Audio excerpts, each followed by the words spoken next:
ఇక్కడ ఈ రెండింటిలో వ్యత్యాసం ఎవరిలో ఉందో జాగ్రత్తగా వినాలి. సంఘములో ఒకలాగా, సంఘమునికి వెళ్ళిపోట మరొకలాగా వ్యత్యాసం ఎవరిలో ఉందో నువ్వు వేషధారివి 100% బైబిల్ ప్రకారం. ఒకవేళ సంఘమునికి వెళ్ళిపోట నువ్వు ఒక్కటే రీతిగా ఉంటే నువ్వు వేషధారివి కాదు. క్లియర్. అప్పుడు సంఘం ఈరోజు ఆలోచించేద్దాం. కాబట్టి నువ్వు ఎవరో నీకే బాగుగా తెలుసు. అయితే ఈరోజు కొన్ని మాటలు మీ గమనాన్ని తీసుకొని రావాలి. ఒకవేళ వేషధారి అయితే బైబిల్ గ్రంథములో వేషధారులకు దేవుడు కొన్ని టైటిల్స్ దేవుడిచ్చాడు. మరి ఆ వేషధారులు అని రాసుకొని అక్కడ వారికి దేవుడిచ్చిన కొన్ని టైటిల్స్ రోజు మీ గమనానికి తీసుకుని వస్తాను. నేను చెప్పుకుంటూ వెళ్ళిపోతాను, మీరు రాసుకోగలిగిన వాళ్ళు రాసుకోండి, ఎందుకంటే మనకు టైం అయిపోతుంది కాబట్టి. మరి ఇక్కడ మత్తయి సువార్త 23:13-14 వచనాలు గమనిస్తే వేషధారులు వారి టైటిల్స్ మనం గమనిస్తే వారు పరలోకములో ప్రవేశించే వారిని ప్రవేశింపరు. వేషధారులు ఏంటంట? వారు పరలోకములో ప్రవేశించే వారిని ప్రవేశింపనివ్వరు.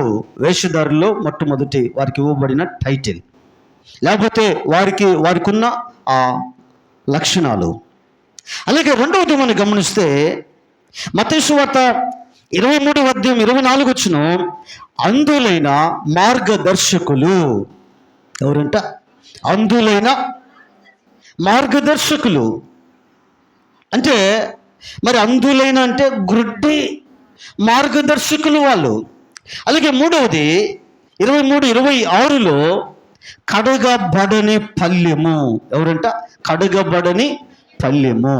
ఒకవేళ ప్లేటు, మనం భోజనం తినే ప్లేటు, బయట ప్లేటు బాగా కడగబడి ఉంది, తలతలా మెరుస్తూ ఉంది.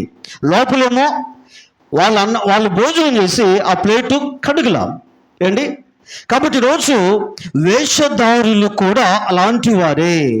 కాబట్టి బయట ఏమో కడగబడిన పల్లెముగా ఉన్నారు, లోపల కడగబడిన పల్లెము.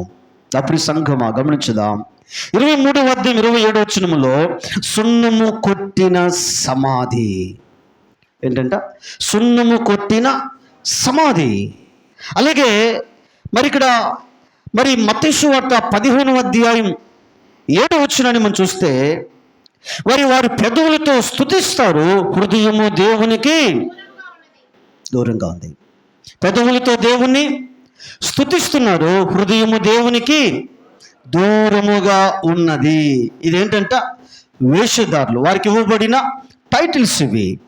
కాబట్టి ఇప్పుడు తీర్మానం, ఇప్పుడు చివరిగా ఏంటో తెలుసా? తీర్మానం. ఈరోజు ఒకసారి ఆలోచించేద్దాం నా ప్రియ సహోదరుడా, సహోదరి. ఈరోజు తీర్మానం మరలా ప్రారంభంలోకి మనం వద్దాం. హెబ్రీ పత్రిక 13:8 యేసుక్రీస్తు నిన్న నేడు ఒక్కటే రీతిగా ఉన్నాడు, అవును యుగ యుగములు ఒక్కటే రీతిగా ఉండును.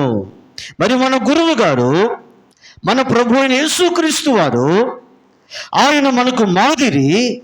ఆయన అడుగుచాడులు అపోస్తులు నడిచారు, ఆయన అడుగుచాడులు ఆదిమ సంఘ విశ్వాసులు నడిచారు. మరి ఈరోజు మనం కూడా యేసుక్రీస్తు ప్రభులు వారి అడుగు జాడుల్లోనే కదా మనము నడిచి వెళ్ళవలసిన వారము. ఆయన అడుగు జాడులు నడిచి వెళితేనే కదా మన గురి గమ్యం చారుగలం, పరలోక రాజ్యమును స్వతంత్రించుకోగలం.